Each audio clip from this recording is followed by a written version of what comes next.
Hi everyone, this is Josh Culp. We are learning Daf Shui. We are on Daf Yod Bet of Masechet Gittin. We have a long sugi about slavery, which is a sensitive subject, especially for Americans to learn, given our own sad history of oppression, of slavery, of Africans and probably other people as well. But I want to really talk a little bit about some of the meditations that go on along here in the Gemara and how we might think about them. The Mishnah, which is not on Daf Yod Bet, which is on, I think it's on Daf Yod Aleph. The Mishnah contains a debate between Rebbe Meir and the sages, the Chachamim, about whether or not there's any good aspects to being a slave. According to Rebbe Meir, there are some good aspects to being a slave, and therefore it's not an unadulterated good for a slave to be freed. Whereas for the rabbis, it is an unadulterated good for a slave to be freed, and therefore once a master gives a document of manumission to an agent, he can't take it back. And in that context of the discussion, we have the rabbis saying that if a master does not want to feed his slave, he is allowed to get away without feeding his slave. All right, that's something that he has an absolute right to provide for his wife, but he does not have an absolute obligation, but he does not have an absolute obligation to provide for his slave. So in the context of the Mishnah, that's actually creates paradoxically a leniency for the slave in that if a master gives somebody the manumission document, the slave is already freed and the master can't take it back, which the rabbis consider to be good for the slave. However, the essential halacha is the rabbis are acknowledging that slaves have almost no rights. Masters can make them work and not pay them for their food, which is a terrible thing, completely oppressive. I don't think it's all that practical. If you want someone to work for you, you really need to feed them.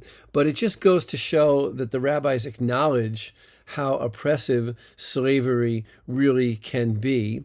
And I don't think that the interesting question here is how much are the rabbis or anybody participating in this discussion concerned about how the laws of slavery and the regulations of slavery actually work out in the real world, and how much is this a theoretical discussion? Now, when we get to the discussion in the Gemara, there is a long discussion going back and forth about whether or not a master can say, work for me, and I'm not going to provide for you, which is the ultimate denial of rights, meaning I'm going to take away everything you have, all of your ability to work. You don't own any property. And what are you going to do for food? That's your problem. Go beg people for it. It's like almost so oppressive that I don't even think most slave cultures could ever live with such a rule. And the rabbis in the Talmud push back against it, right? The anonymous voice in the Gemara pulls back on that constantly throughout this entire sugya and keeps saying no. A master doesn't have the right to say, work for me and I'm not going to provide for you. All that a master has a right to do is to say, work with me and you can get a small share in the profits.